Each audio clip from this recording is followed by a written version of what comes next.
Hey guys, welcome back. I'm gonna get my feet wet with shooting some light for caliber bullets out of the 6.8 Western, specifically the 145 ELDX. I do have some 148 Hammer Hunters inbound, and then I will also pick up some 156 Hammer Hunters. So these next few videos are going to focus on the lighter grain weight bullets.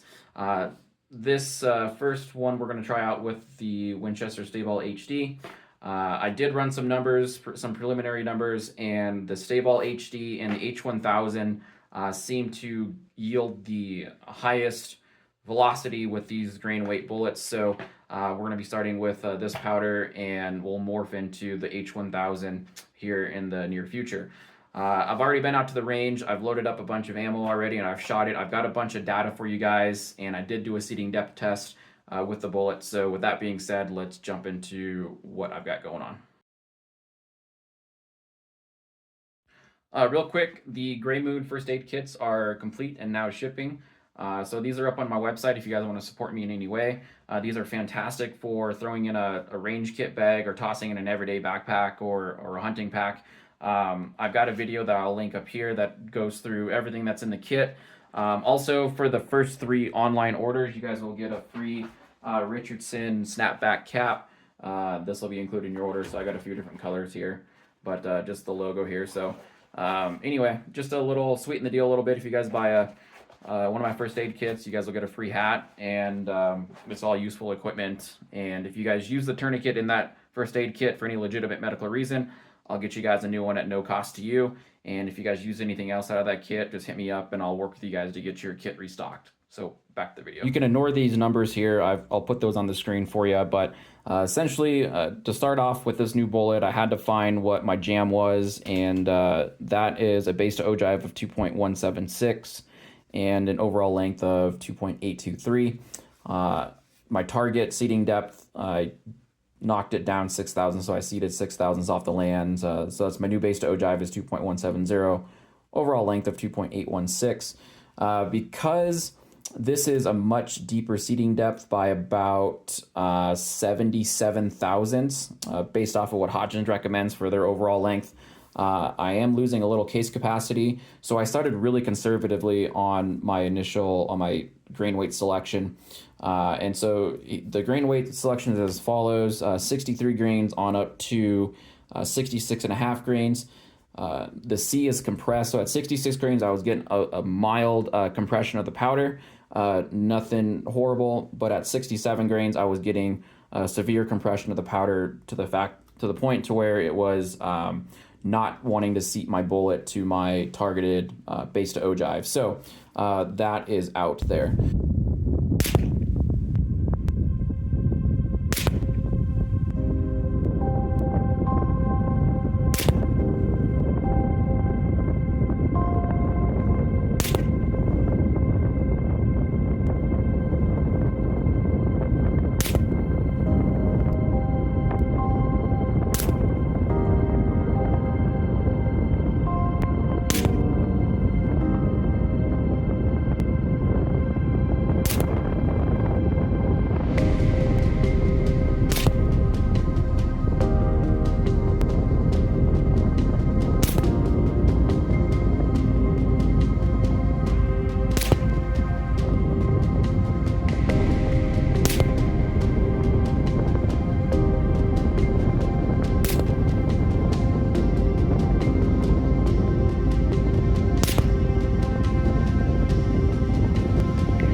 Okay, so it seems that the 64 grain powder charge weight looks like it could hold some potential. 15 feet per second, extreme spread, standard deviation of 7, velocity of 2782, and a group size of 0.68 inches. So we'll go ahead and do a seating depth test, as I already did here. And my seating depth test is going to comprise of 3 different seating depths, 10 thousandths increments deeper.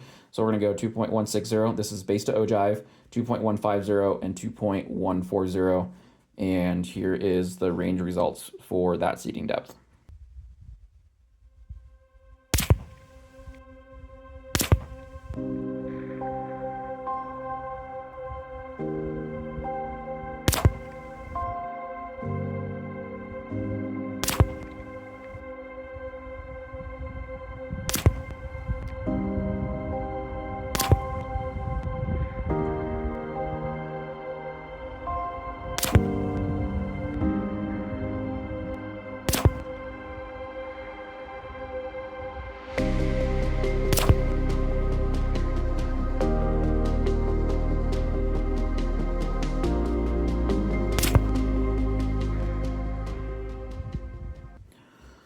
All right, so I did lose a little velocity seating it deeper. So I did lose some velocity in that regard. My extreme spread and standard deviation did open up a bit. What I did was I averaged out this extreme spread and standard deviation from this powder charge weight at that seating depth with this seating depth, and it came out to an average extreme spread of 31 feet per second and a standard deviation of 13. But my group size is less than a quarter inch. So promising results with this. Okay, so what does that mean? Well, the group sizes are looking very promising, so much so that I don't want to scrap this yet. So I'm going to load up more at that 64 grain powder charge weight at that sitting depth of 2.150, and I'll go and shoot some more kind of at some longer distances just to see if those group sizes hold up and get a larger sample size of our extreme spread and standard deviations, just to see if they fluctuate down, up, or if they stay the same. Real quick, here is a graph based off of a drop chart for kinetic energy downrange, based off of the velocities with this 145 ELDX, the 64 grain powder charge weight, compared to the 170 Burger at that velocity. I'm getting right around 2,700 feet per second with the Burger. Really, if I can get these 140 grain bullets going at least 2,800 feet per second, I do lose a little energy downrange compared to the 170 Burgers, but it's pretty respectable regarding still retained energy downrange. If I can get 2,900 feet per second, I think that'd be fantastic, especially out of my 20-inch barrel. So that's just gonna need to play around a little bit. I think the Hodgson's H1000 might give me that 2,900 feet per second mark, just based off of what Hodgson's what they recommend on their reloading page. It does give a slight bump in velocity over the Winchester StaBall HD. So next video, we'll be doing these 145 ELDXs with the Hodgson's H1000 and see if we can't get anything to come of that combination. So thanks guys for watching, and we'll catch you on the next video.